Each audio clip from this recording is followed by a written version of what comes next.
The disciples looked at him and said, send her away. Send her away, for she cometh for us. Right. Now they position themselves to the point now that the people are no longer coming for God.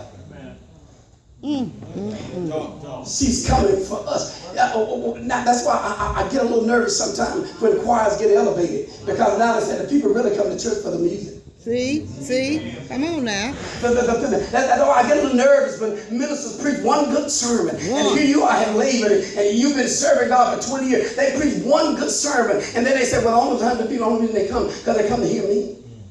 Ooh. They get beside themselves. But you don't understand. The woman did not come for them. She came for Jesus. And I believe that if we understand that when we see people walk into the house of God, we have to understand that the people are coming for Jesus. The question I want to ask the disciples is, why are you talking when Jesus is quiet?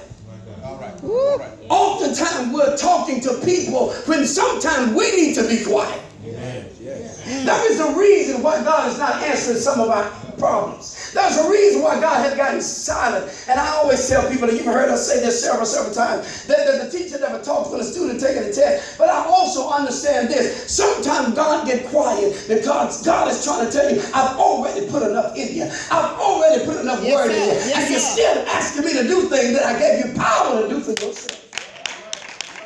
I gave you the authority to lay hands. I gave you power, life and death in your mouth. If you learn to open your mouth and stop complaining about the situation and begin to speak and turn some things around.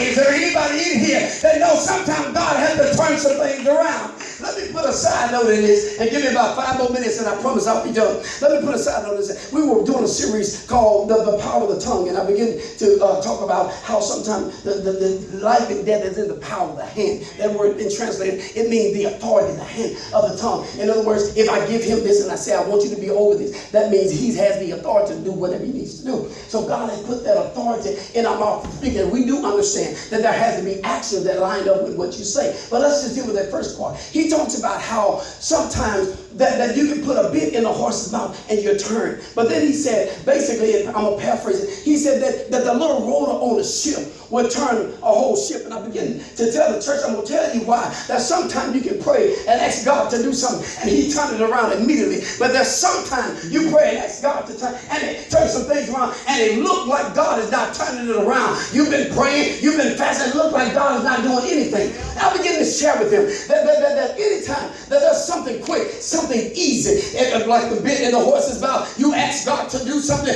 God will just shift it. If anybody in here know that there's sometimes you pray God and God answers right there. There's sometimes you're sitting in church and saying, God, I need you to do it. And before you walk out, somebody already bless you. There are those times. But there's sometimes when you're praying for God to do it and it look like it ain't moving. And he uses this talking about a ship, and I told him that I was on the Carnival cruise, and we were leaving Cozumel, Mexico. And when we got on the ship, I was laying there and I was looking up just like this. I had my hand up, relaxing on the deck, and I'm just relaxing. And my wife was sitting beside me, and I said, "Have we left yet?"